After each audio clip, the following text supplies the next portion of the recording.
ভারতের স্বাধীনতা সংগ্রামের কথা বললে যে মহান ব্যক্তিত্বের নাম উজ্জ্বল হয়ে ওঠে তিনি চিরস্মরণীয় নেতাজি সুভাষচন্দ্র বসু।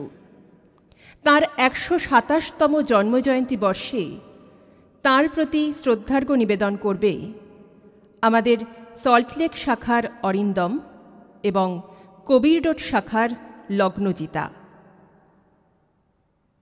আমার নিবেদনে কবি শুভ্রা ঘোষের লেখা কবিতা প্রিয় নেতাজি। প্রিয় নেতাজি, অনেকদিন ধরেই তোমাকে চিঠি লিখব ভাবছিলাম, কিছুতেই আর হয়ে উঠছিল না। আজ কোনো একটা ঘটনার নিরিখে তোমাকে চিঠি লিখতে বসলাম। ছেলেবেলায় আমাদের দোতলার ড্রয়িং রুমে তোমার ছবি, জন্মদিনে পেতাম বই, সেখানেও তুমি। বাবার গল্পে তোমারই বীরত্ব, দেখতে দেখতে শুনতে শুনতে ক্রমে আমিও তোমার ভক্ত। বাবা বলতেন ইন্ডিয়ার আর একজন নেতাজির দরকার ছিল। মা গাইতেন বীর সুভাষের মহান দেশ। দাদু বলতেন ছেলেটাকে ওরা শেষ করে দিল। ঠাম্মার চোখে তখন আঁচলের খুঁট। এসবের মধ্যে বড় হওয়া আমিও কেমন একটা ঘোরের মধ্যে থাকতাম। ভাবতাম পারতে, তুমি সব পারতে, যদি আর একবার আমাদের মধ্যে তোমাকে পেতাম। আজ উত্তর 40-এও আমার একই ঘোর।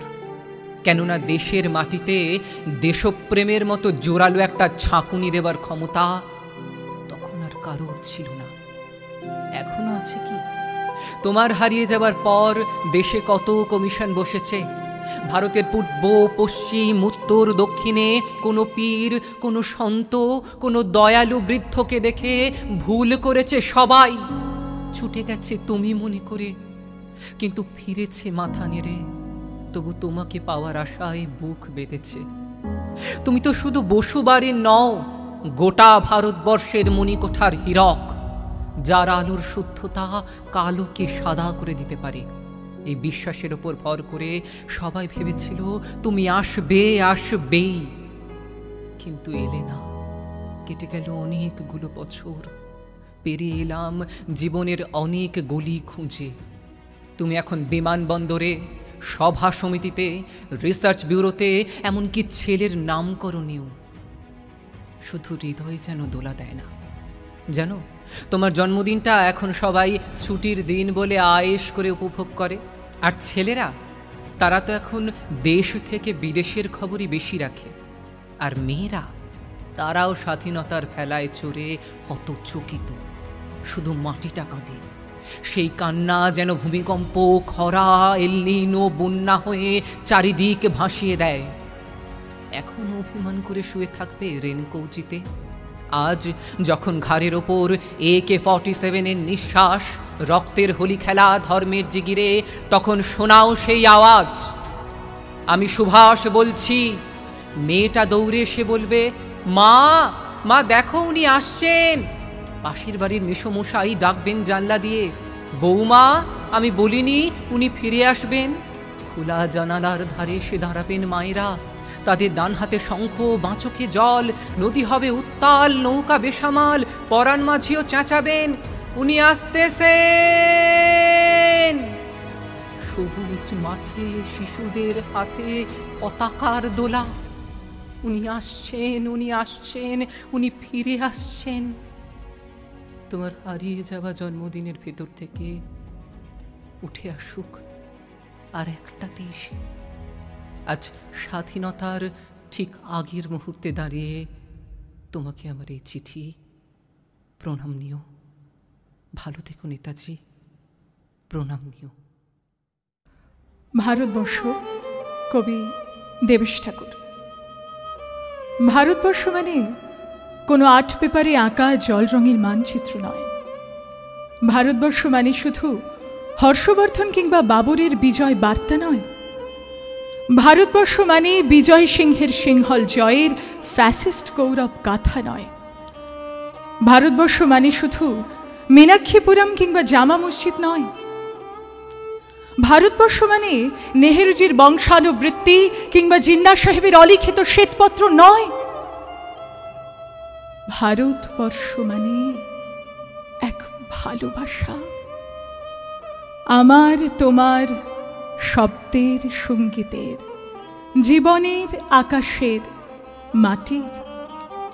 আমাদের প্রাইমারি স্কুলের কলু খাঁ সাহেব সাদা দাড়ি, মাথায় ফেজ, ড্রিল করাতেন আমাদের। ডান বা ডান, ডান বা ডান।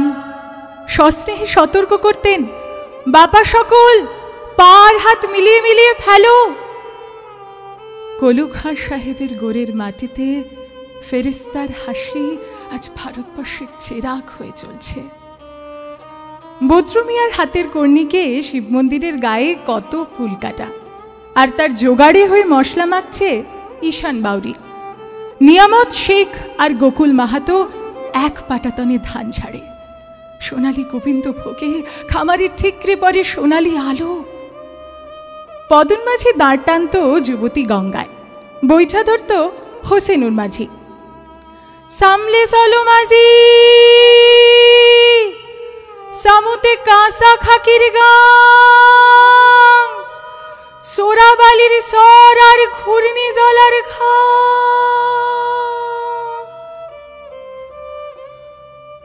আমার ভারতবর্ষে কোনো গেরুয়া রাজনীতিবিদ কিংবা ইমামের নির্দেশিকা নেই। এখানে কোনো সংহিতা হাদিস ছাড়াই কোজাগরি চাঁদের অকৃপণ আলো পড়ে ঈদগার উপর, আর রমজানি চাঁদ তুলসী মঞ্চের গায়ে পূর্ণ আলো দেয়।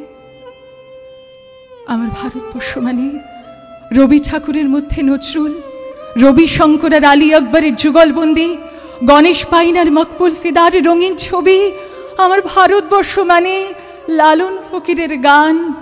আমার ভারতবর্ষে আমি শুনেছি মোহাম্মদ রফির সঙ্গে লতার ডুয়েট, দেখেছি পাল্লা দিয়ে আজহারের সঙ্গে সচিনের দৌড়, খেলার মাঠের প্রান্তে দাঁড়িয়ে শুনেছি নইমুদ্দিনের তদারকি চিৎকার, বিজয় নাকিল কুলজিৎ বাইচুং, মাঠটাকে আরো বড় করো।